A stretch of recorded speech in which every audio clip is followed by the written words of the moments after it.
Hello guys, welcome to my channel. Episode की शुरुआत वीर से होती है। वो रामाधीर से मिलता है। वीर कहता है कि एक्सीडेंट की रात क्या हुआ। रामू कहते हैं कि ये मेरी आखिरी सांस तक मेरे साथ रहेगा, अब इसे रहने दो। मेरी बेटी का नाम रानी है, लेकिन वो एक रानी की ही तरह सोचती है। मुझे खेद है कि मैं इमोशनल हो गया। मैंने तुमसे बहुत दिनों बाद तुम्हें मैंने देखा है। वीर कहता है कि आप जो चाहें कह सकते हैं। वो कहता है कि तुम रानी की जिंदगी में आए हो, वो मुझसे ज्यादा तुम्हें देख रही होगी। मुझे उम्मीद है कि अब उसकी आंखों में आंसू नहीं आएंगे। क्या आप उसकी देखभाल करेंगे? वो बहुत मासूम है, प्लीज उसकी रक्षा करें। वो उसकी मासूमियत को दूर नहीं कर सकती।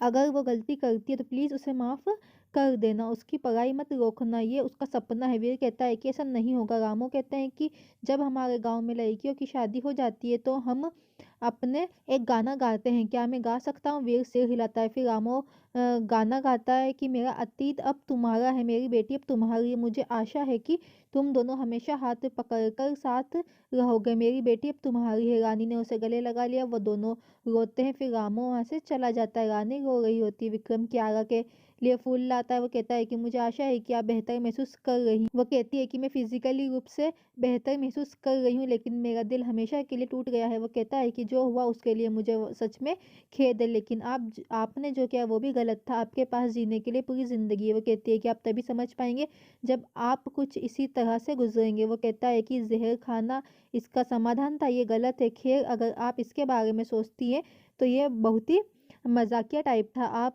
उनके सामने जाकर जहर पी ली? आप क्या सोच रही थी? क्या आप सच में मरना चाहती थी? या फिर मैं क्या कहती है कि आप कहना क्या चाहते हैं कि मैं एक्टिंग कर रही थी? वो कहता है कि मैंने ऐसा नहीं कहा, ऐसा तुम कह रही हो। मैं केवल तुम्हारी सोच सुनने की कोशिश कर रहा था। मैं वकील बनने जा रहा हूँ, ऐसे मामले आते रहेंगे, मुझे इसकी प्रैक्टिस करनी होगी। क्यारा कहती है कि मुझे लगा कि तुम सच में मेरे स्वास्थ्य के बारे में पूछने आए हो। अब जाओ, मुझे आराम करना है। फिर रानी कहती है प्लीज अभी मत जाओ, तुमने कुछ खाया भी नहीं है। चलो मैं तुम्हारे लिए पानी लाती हूँ। कुमुद विजय से कहती है कि राजमाता ने कहा है कि एक रस्म बाकी है, इसके लिए रामाधीर को यहाँ पे रुकना होगा। विजय कहता है लेकिन ये रूल है और अब टाइम हो गया है। कुमुद कहती है कि राजमाता ने बोला है। वो कहता है ठीक है, मैं कैसे उनकी बात टाल सकता हूँ। फिर संजय वीर के पास आता है। वो कहता है कि आप कैसे हैं? वीर कहता है कि मैं ठीक हूँ। संजय कहता है कि तुम ठीक नहीं हो। मुझे पता है कि जो हुआ उसके बाद मैंने आपसे बात नहीं की, मुझ में साहस नहीं था। वीर कहता है कि तुम गुस्से में थे। वो कहता है कि हाँ, मैं तुमसे बात भी नहीं करना चाहता था। मैं हमेशा तुम्हारी शादी में रहना चाहता था और तुमने मुझसे वो भी अधिकार ले लिया। लेकिन फिर मैंने सोचा कि अगर आपको कुछ हो गया होता तो क्या होता, मैं तुम्हारे बिना कैसे रहता। मैं इतना डरा हुआ था। रानी की जान बचाकर आपने जो किया वो एक महान काम था। तुम अद्भुत हो बेटा, मैं किस्मत वाला हूँ। वीर कहता है कि मैंने तुम्हारा दिल तोड़ दिया। संजय कहता है कि कभी मत सोचो कि तुम अकेले हो, आपने मुझे गौरवान्वित किया। संजय ने उसे गले लगा लिया। राजमाता अंदर आती हुई कहती है कि सब ठीक है, राजेश्वरी कहाँ है? संजय कहता है कि क्या कुछ जरूरी बात है? वो कहती है कि रामाधीर मतलब समधी जी आए हैं, राजेश्वरी को रीति रिवाज के अनुसार उनकी आरती करनी है। कुमुद कहती है कि वो कहीं नहीं है। संजय कहता है कि वो कहाँ हो सकती है? वीर उसे कॉल करता है लेकिन वो नहीं उठाती है। वीर कहता है कि मुझे चारों ओर देखने दो। मौसी सा अंदर आती है। वो कहती है कि उसकी तलाश करने की जरूरत नहीं है। वीर कहता है कि मौसी सा?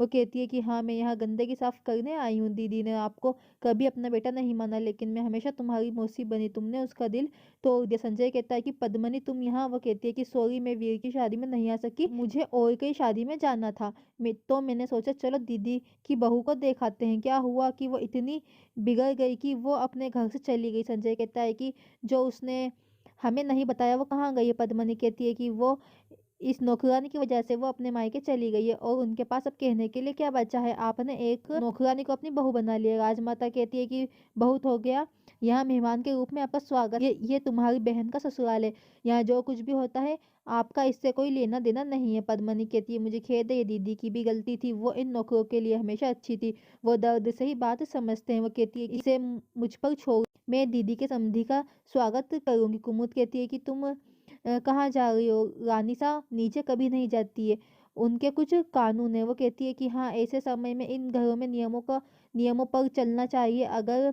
समधी नीचे रहते हैं तो मैं वहां जाऊंगी और उनका स्वागत करूंगी। और वो फिर सोचती है कि मैं उन्हें दिखाऊंगी कि नौकर केवल मालिकों के चरणों में ही रहने के लायक है।